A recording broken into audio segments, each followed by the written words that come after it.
इस्लामाबाद मुल्क की सरकर्दा वकला तंजीमों पाकिस्तान बार काउंसिल (पीबीसी) और supreme court bar association (SCBA) ने चीफ इलेक्शन कमिश्नर (सी) से अगले साल 8 फरवरी को आजादाना और शिफाफ इंतखाबात कराने का मुतालिबा किया है।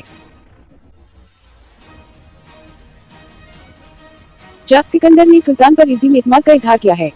जेल में बंद पाकिस्तान तहरीक इंसाफ (पीटीआई) के बानी इमरान खान ने मंगल को इस्लामाबाद हाई कोर्ट (आईएचसी) में ऑफिशियल सीक्रेट एक्ट के तहत कायम खसूसी अदालत की जानिब से साइफर केस में अपने फर्द जुर्म और पूरी कार्रवाई को चैलेंज किया।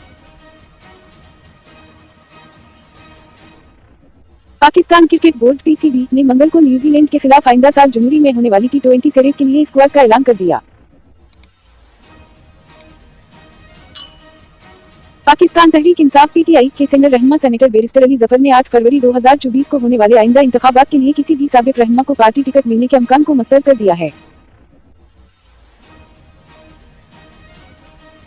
जियो न्यूज के प्रोग्राम में बात करते हुए बैरिस्टर ने कहा कि पीटीआई के पास वाज़ पैगाम है कि जो लोग माजी में पार्टी छोड़ चुके हैं उन्हें टिकट नहीं मिलेगा और सिर्फ उन लोगों को तरजीह दी जाएगी जो मुश्किल वक्त में साबित कदम रहे। कीटल टाक इसराइली हिरासत से रहाई पाने वाले फिलिस्तीनी वो पूछते रहे हमास के लोग कहाँ हैं, इन्होंने मेरी टांग काट दी। 6 में से 5 अफराद जिनका कहना है कि उन्हें बुरी तरह फेंटा गया था वो तकरीबन 1 माह तक इसराइली हिरासत में रहने के बाद थके हुए दिखाई दे रहे हैं।